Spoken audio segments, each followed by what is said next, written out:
All right, I want to thank everybody for coming out tonight.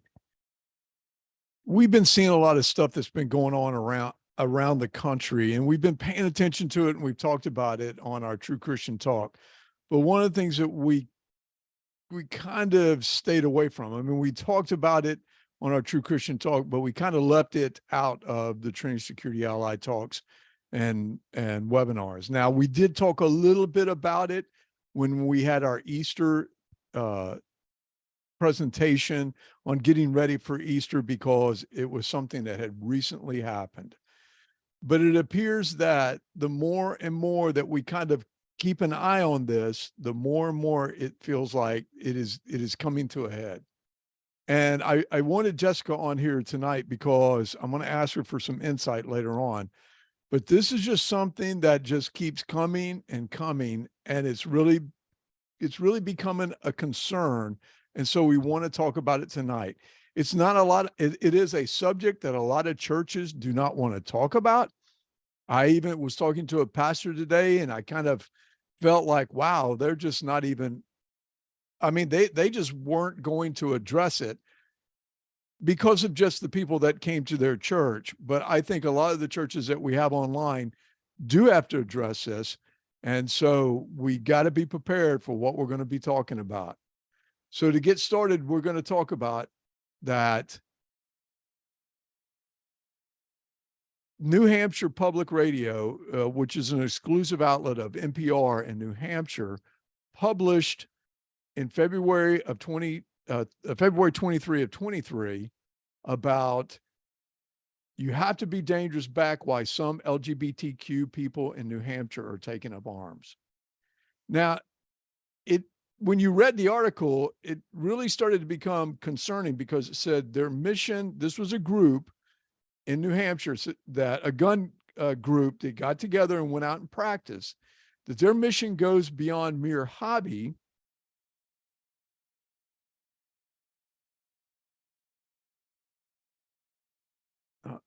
Come on, Jess, and tell me what that is.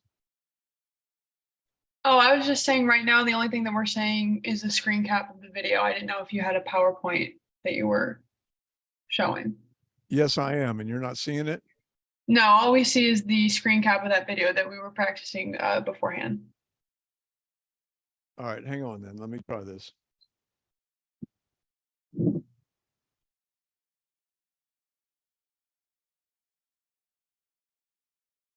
Do you see it now? Yeah, we see it now. Okay. All right, good. The title was You Have to Be Dangerous Back, Why Some LGBTQ People in New Hampshire Are Taking Up Arms. The article went in and said their mission goes beyond mere hobby. And this was LGBTQ people who are buying weapons and going out and learning how to shoot them. Their goal is to prepare and protect themselves from a rising chorus of threats against LGBTQ people. Now, this, you got to understand, this was on February the 23rd. Now, one of the members of this group said that if the world is dangerous, then you have to be dangerous back.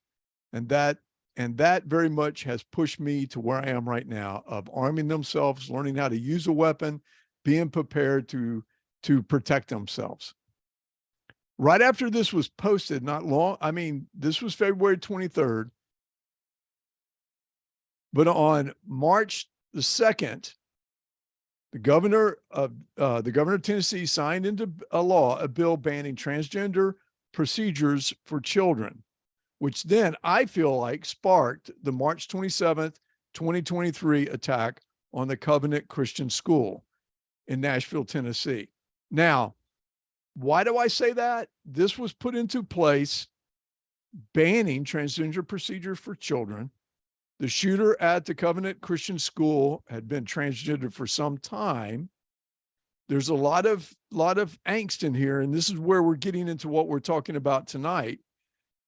And the other thing that bothers me about the Covenant Christian School shooting is, to this date, we have not seen a manifesto. And when we ask as experts about this, they say they're more afraid of copycat shooters than ever before. Now, I don't know what that really means. It does have a concern to me. I want to see the manifesto. I want to see what they're talking about. but apparently it is a call to action. So when we take a look at these things, then we have to start thinking that there's something to be paying attention to. But what we've noticed is that everybody that we've seen involved in this seems to be painting the picture that this is okay. Now, the White House came out and said that they felt sorry for the transgender, that they did not, as far as we know, as of today, they have not reached out to the parents of the 3 children that were killed or family members of the adults that were killed. We don't know anything at all. And then on top of that, their own press secretary said this. According to the Human Rights Campaign, more than 50% of transgender youth in the U.S., which is estimated to be more than 150,000 kids, live in states in which transgender youth have lost access to or at risk of losing access to gender-affirming care. Look, this is awful news. Let's be very clear about that. LGBTQI+ kids are resilient. They are fierce. They fight back. They're not going anywhere. And we have their back. This administration has their back. It's a little concerning when you hear something like that. Look, we're going to get into how the church should be accepting this and how the church should be looking at it. But right now, as a safety team person, I kind of have to say how we have to be looking at this. So now this was the White House back right after the shooting, the Covenant Christian school shooting.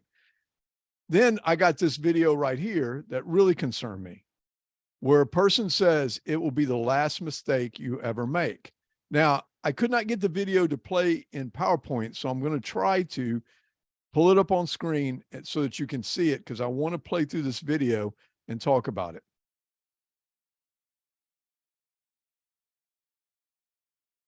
Jessica, can you see that? We cannot see it. Okay.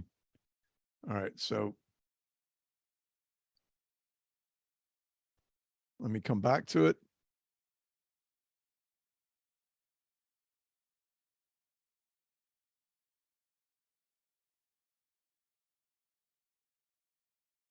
All right. Can you see it now? Yes, we can see it now. All right. So I want you to listen to this TikTok person. Her name, she goes by Tara, who identifies as a lesbian. What she has to say about it'll be the last mistake you ever make. If you back a wild animal into a corner, they're going to become a dangerous animal. So if you want to die on that hill of yours of righteousness and moral majority, then you go right ahead. I dare you to try and stop me from going into a women's bathroom. It will be the last mistake you ever make. I dare you to try and stop a transgender woman in my presence from using the bathroom. It will be the last mistake you ever make. Okay, that's pretty clear that this is a threat. So my question to you is, what written, not what policies you may say that your church has in place, what written policies does your church have on genders and bathroom? It needs to be something that you can put your hands on and say, this is what we believe, this is what we would do, this is how it should be. Now, as I said, I was talking to one pastor that said he wouldn't have said anything. He would have just, because of the clientele that he was dealing with. But I then have to go back and say, what would your congregation feel about this? Now, I can tell you that in my church, they wouldn't be happy with this. They wouldn't be happy with this at all. But now this person goes on. I want you to listen to what else this person says. This is a call to action and a call to arms to everybody within the United States that are scared, worried, have children that are transgender, lesbian, bi, or gay. This is a call to action. You need to arm up.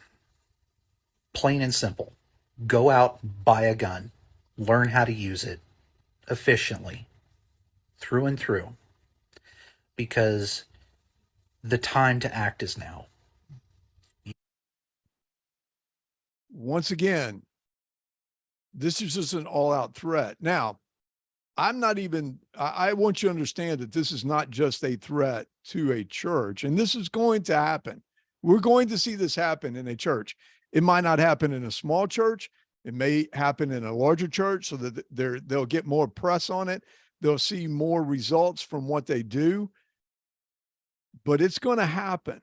It's also going to happen in a school or a mall or someplace like that.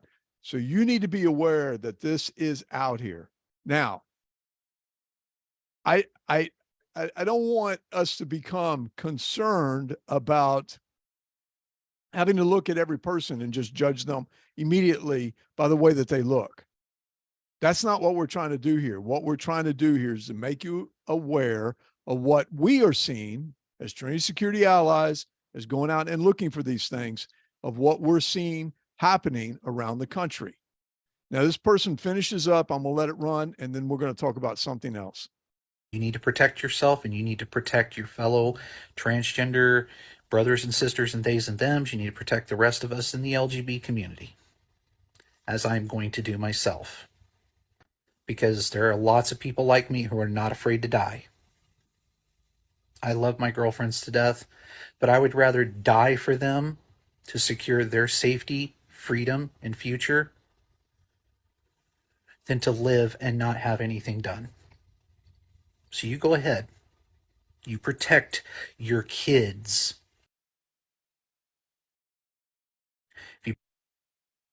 Now, of course, he just made a statement, protect your kids. That's very ominous. I mean, that's just something that you have to be aware of, that these are things that we need to be paying attention to in our churches, in our schools, and watching out for. Now, this is where we get into what happened to us at our church. I didn't even really start to think about this until I saw this video right here. And then what bothered me was that a few months back, it was brought to my attention that we had a transgender at our church. Now, this is before these videos. This is before the shooting. This is before everything that we're talking about right now. But it was brought to my attention that we had a transgender in church, and the transgender wanted to teach at our high schoolers, wanted to teach a high schooler class. And of course, the church said no. But then this transgender wrote a 17-page essay on why the Bible accepts homosexuality and that Christianity is really kind of behind the times, because this person could go through and show us. I mean, it was false teachings as far as I was looking at. To me, we talked about false prophets and things like this. I look at this as a false teaching. But what I did, I gave it to Jessica. I wanted her to review it. I wanted her to look at it because I wanted to get her opinion on what this person was saying in this document. So Jessica, I started talking to her, and Jessica, if you'll come online right now. Yep, I'm here. I want you to tell everybody what you told me today about the current generation and how they feel about things like this. Yeah, so like Dad said, he gave me the document to read over. And while I was reading over it, I realized that a lot of the arguments that this person had made were arguments that I had heard a lot in my circle. And in the people that I know and the people that I know from church or from college or whatever, in a lot of Christian circles, there is kind of this idea that it is okay and that it is fine, and that that part of the Bible is just outdated or doesn't apply anymore, or is a part of the patriarchy, is what I hear a lot.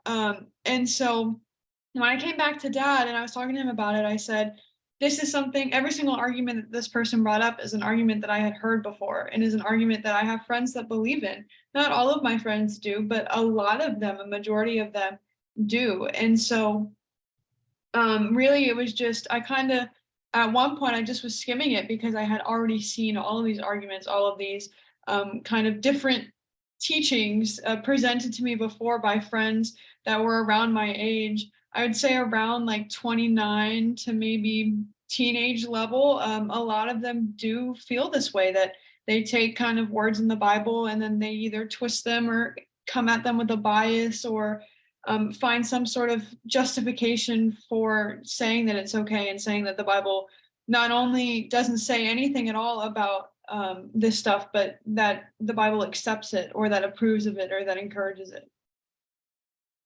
So when we talk about it, Jess, that these are kids that are also Christians, am I correct? Oh, yes. Yeah. So I'm going to kind of go to you and say, I don't want to put you on a spot, but do you agree with them? I did put I you on the think, spot. yeah, you did put me on the spot. I typically don't agree with them in specific some of their arguments that they give. I think the Bible is kind of clear on how it lays out how marriage should be. And so I typically tell them that I think that the Bible is very clear on that, but also I emphasize that no matter what, we need to treat everybody with love and respect, no matter what, but that the Bible is pretty clear on how it lays out marriage between a man and a woman. Okay.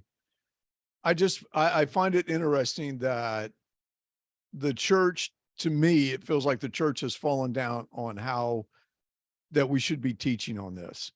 That if the generation that Jessica is talking about right now has the feeling that this is okay and that the Bible is archaic, then that really concerns me, because I don't feel like the church has stepped up to the plate and said, this is God's word and it's never changing. It does not change. It's the same as it was when it was written and the same as it is today. And so those are the things that really bother me. But I'm going to go back to this for a second. After I looked at the 17-page document that this person had, after I've seen everything else that I've been bringing up, after I saw all the different videos and the different articles out there about protection and being ready and prepared and all those things like that, I felt like I had to tell the safety team, which I had not told them about the person that is at our church. This was kind of brought to me as confidential, but I went back to the youth leader and told him what I was going to do, and he had no problem about it, because I explained to him the seemingly threat that it appears to be coming out here, and even to the point where Christian Emergency Network put out an article that was a risk landscape increases to Christian community. And it was a security consultant, Maury Fernandez, with decades experience in high profile security, incident prevention, and mitigation, said the threat risk landscape for Christian community has increased because the core beliefs of Christian schools and churches are contrary to transgender beliefs. We believe what the Bible says. We believe what the Bible teaches us. But yet it is the threat. It's contrary to their beliefs. The Covenant High School shooter is being held as a hero on social media, encouraging further attacks on Christian community at large. There is a universal call for Christian vengeance, where a whole weekend was planned by the gender community in Washington, D.C. There have been other citywide calls for attacks against Christians in the mainstream media, which are escalating nationwide. We just saw where the press secretary spoke the way that she did about transgenders. And there are often copycat shooters after shootings like this, where a lot of media attention has focused upon the incident. We're still talking about it today. We'll be talking about it for a while, because there's still a lot of unanswered questions out there that we as security people would like to know about. We would like to see what's going on. Is this a chemical dependence? Is it a chemical issue, or where the transgender drugs that they use? Is it because of suicidal issues? Because when we take a look, we see that suicide among transgender youth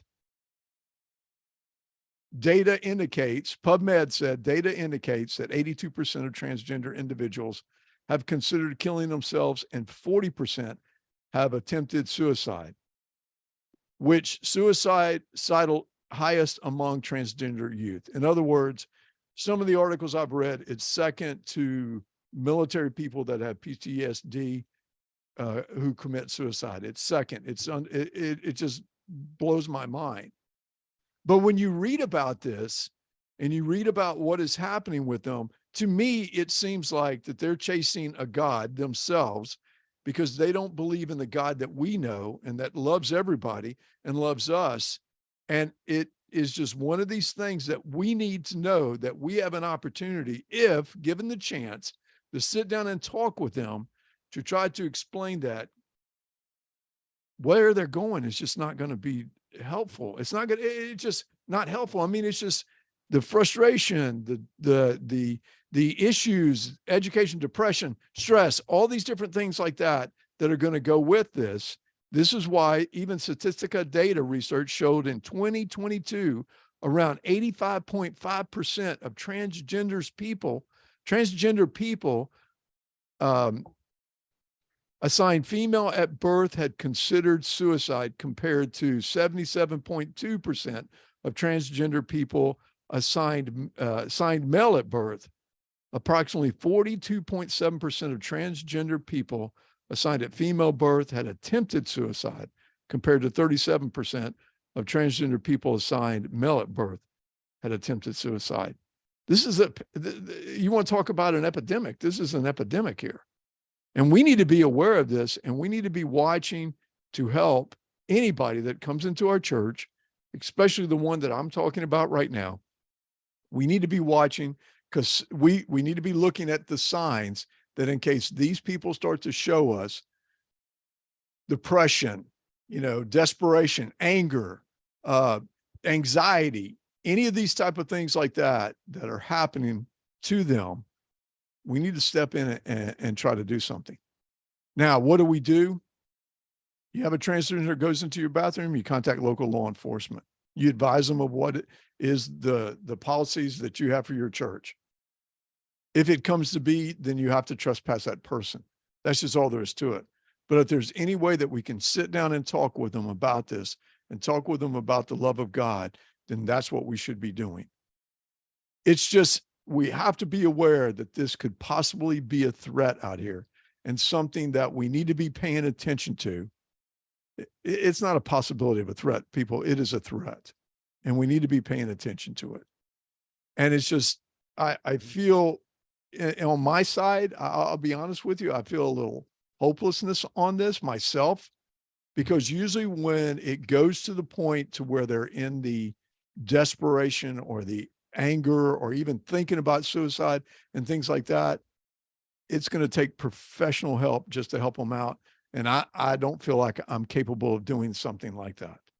Maybe I can steer them in the right direction. I can always talk to them about God's love and God's, compassion for them. And that, we just need to sit down and talk about how they're unhappy. They're unhappy. This is what's happening here. They're unhappy at the life. They're looking for something else. They think that God has made a mistake. They're their own gods. They never seem to be happy. And then we get to people like we just watched right there that start to threaten us. This is just not, to me, natural of a way a person reacts or deals with life itself. So we as a church need to be really aware that this is something very serious that is out here. This is not something that you can just push to the side, because if you start to see something like this in your church, you need to start taking some sort of action, some way of either helping the person, getting the person to help, or to protect the church, just contact local law enforcement. It is out here. Jess, you have anything else to add? No, I think you covered it really well. I mean, this is something that's been pushed on us as a church, and we have to deal with this. And we have to deal with it the right way, the Christ-like way, but we also have to protect the congregation. And so we're in this situation of where Christ said you have to love your enemies. We may look at this as an enemy, but they are also I mean, their souls are, they were created by God. And we do not condemn the person, but we do not condone the sin. So it's a really a tight wire that we have to walk on this, and we have to be paying attention to, but it is here. It is something that we cannot overlook anymore or say it won't happen to us. Our church has a transgender right now. I would really appreciate my church if somebody would sit down with him and talk to him about what's going on in his life. But whether that will ever happen, I don't know. It may be up to us to sit down and talk with him. And if that's the case, I need a lot of prayer right now. So any questions?